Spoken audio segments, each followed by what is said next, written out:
suis Dr Salvador Amidou, je suis néphrologue à l'hôpital Soro-Sanu et assistant en néphrologie à l'université de Ouagadougou, l'université Joseph Kizerbo.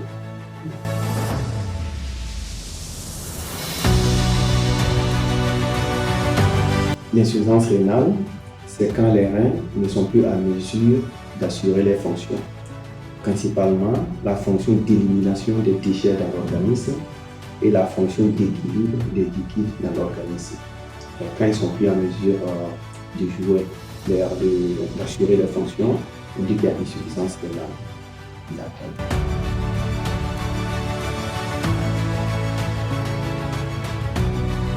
Les types d'insuffisance rénale, on a principalement deux types d'insuffisance rénale selon l'évolution. Donc il y a ce qu'on appelle une insuffisance rénale aiguë, qui est une insuffisance rénale qui est potentiellement réversible. C'est-à-dire que la maladie peut guérir si c'est convenablement et rapidement pris en charge. Et il y a ce qu'on appelle l'insuffisance rénale chronique, qui elle, généralement évolue depuis longtemps, depuis 3 mois, et qui est irréversible. Donc ça, c'est une atteinte des fonctions rénales qui est irréversible.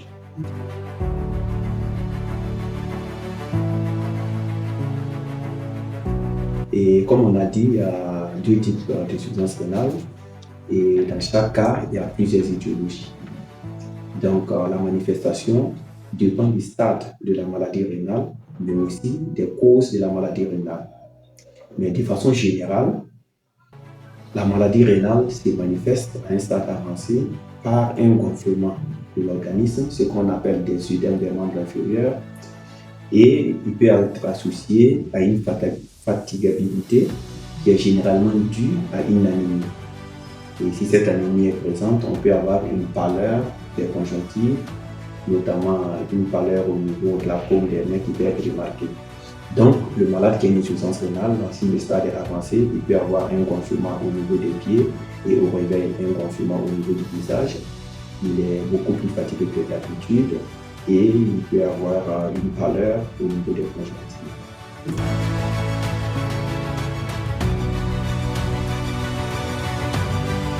Le cycle de l'insuffisance rénale se fait en plusieurs étapes. D'abord, le malade devant les signes que je venais d'évoquer, va voir un médecin généraliste ou directement un néphrologue, qui va examiner le malade, qui va poser des questions pour s'orienter. Et déjà au niveau de l'examen et au niveau de l'interrogatoire du malade, ça met déjà le médecin sur la piste de l'insuffisance rénale. Et il va confirmer cette insuffisance rénale par des prélèvements sanguins et urinaires. Okay?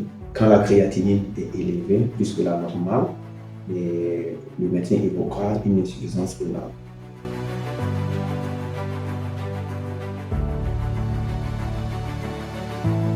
En fait, les causes de l'insuffisance rénale dépendent du type d'insuffisance rénale. Pour l'insuffisance rénale chronique, dans le monde, les causes les plus fréquentes sont l'hypertension artérielle et le diabète. Au Burkina Faso, la cause la plus fréquente, c'est l'hypertension artérielle. Mais il faut dire que nos statistiques ne sont pas très claires, on n'a pas d'études poussées en population, mais on pense que c'est l'hypertension artérielle qui est la principale cause, la cause la plus fréquente. Mais il ne faut pas ignorer les autres causes, comme par exemple les causes toxiques, comme les médicaments par automédication, les médicaments traditionnels, dont on ne connaît pas réellement les effets sur les reins et aussi la prévalence. Donc il y a beaucoup de causes, mais la cause la plus fréquente semble être l'hypertension artérielle.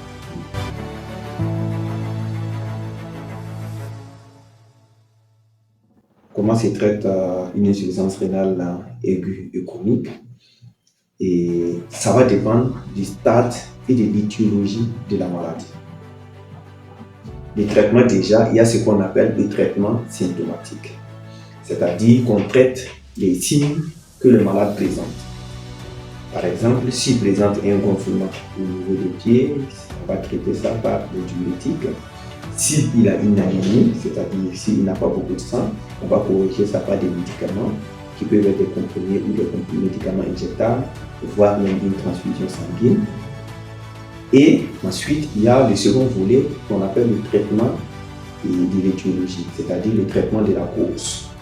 Mais dans tous les cas, quelle que soit la cause, si l'insuffisance rénale est sévère, on est parfois amené à faire ce qu'on appelle un traitement d'épuration extra-rénale, c'est-à-dire l'hémodialyse, la dialyse péritonéale et dans le cas de l'insuffisance rénale chronique, la transplantation rénale.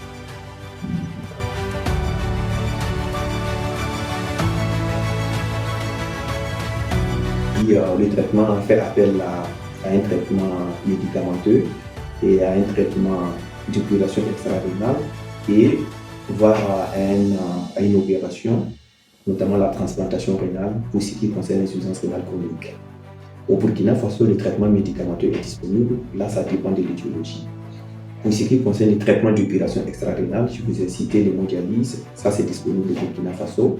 Mais pour l'instant, ce qui n'est pas disponible, c'est la dialyse péritonéale et la transplantation rénale. Okay? Donc, vous savez que la transplantation rénale là, était prévue pour cette fin d'année au Burkina, mais je pense qu'au cours de l'année 2025, ça sera une réalité.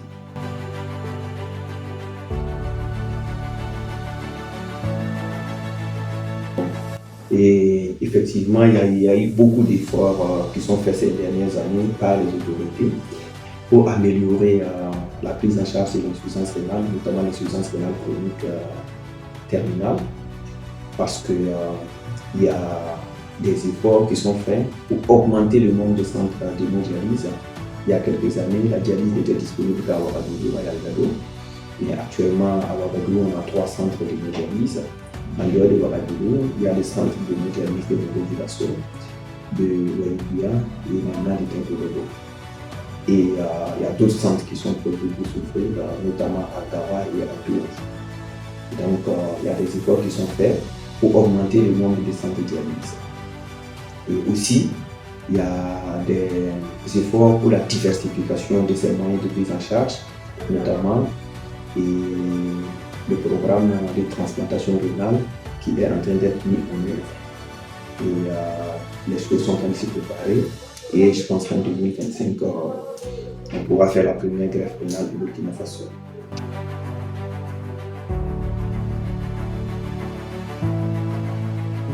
Et pour les moyens de prévention de l'insuffisance rénale chronique, ça se base sur les étiologies. J'ai dit que les étiologies les plus fréquentes, c'est l'hypertension artérielle et le diabète. Donc, la prévention passe par la prévention de ces maladies chroniques. Okay? Donc, la prévention de l'hypertension artérielle et ceux qui ont une hypertension artérielle déjà, la prise en charge convenable de cette hypertension artérielle. C'est pareil pour le diabète. Pour ceux qui sont diabétiques, c'est une prise en charge adéquate pour équilibrer la glycémie, pour éviter les complications, notamment la complication rénale. Et de façon générale, pour la population, c'est une alimentation saine, c'est-à-dire peu salée, peu sucrée, peu gras. Ensuite, des exercices physiques réguliers, boire suffisamment d'eau, okay? Pas boire trop d'eau, mais boire suffisamment d'eau. Voilà, donc il y a ces comportements à adopter. En dehors de ça, c'est d'éviter tout ce qui est toxique pour le rein. Parmi ces toxiques-là, il y a des médicaments pris par automédication.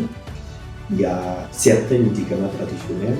Pour ces médicaments traditionnels, il faut faire attention parce que pour certains médicaments, on ne connaît pas les effets sur le rein. On ne dit pas d'emblée que tous les médicaments traditionnels sont toxiques, mais pour l'essentiel, on ne connaît pas les effets sur le rein. Donc, ça peut être nephrotoxique. Donc, il faut les prendre avec prudence et surtout, il faut prendre conseil avant de les prendre. Il ne faut surtout pas en abuser. Voilà. Donc, il faut, en plus de l'alimentation, il faut éviter les substances nephrotoxiques. Aussi, dans notre contexte, il y a aussi les maladies infectieuses qui sont une cause importante d'insuffisance rénale. Donc, ces maladies infectieuses aussi doivent être prises en charge convenablement, mais surtout, elles doivent être prévenues par les vaccins quand c'est possible. Et quand il n'y a pas de vaccin, quand on a la maladie, il faut d'abord dépister rapidement la maladie. Et quand on a la maladie, il faut prendre en charge précocement.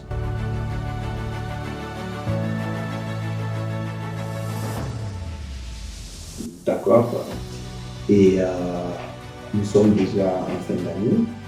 Je vais déjà de souhaiter une meilleure santé à nos malades que nous traitons. Ensuite, souhaiter une bonne santé pour tout le monde et une sécurité pour le pays. Et pour la population générale, je dirais d'adopter les mesures de prévention des maladies rénales, les mesures que nous venons de dire, c'est-à-dire une alimentation saine, peu salée, peu sucrée, peu gras. Ensuite, boire suffisamment d'eau, faire des exercices physiques régulièrement, éviter l'automédication et toutes les substances lymphotoxiques. Merci. Je vous remercie.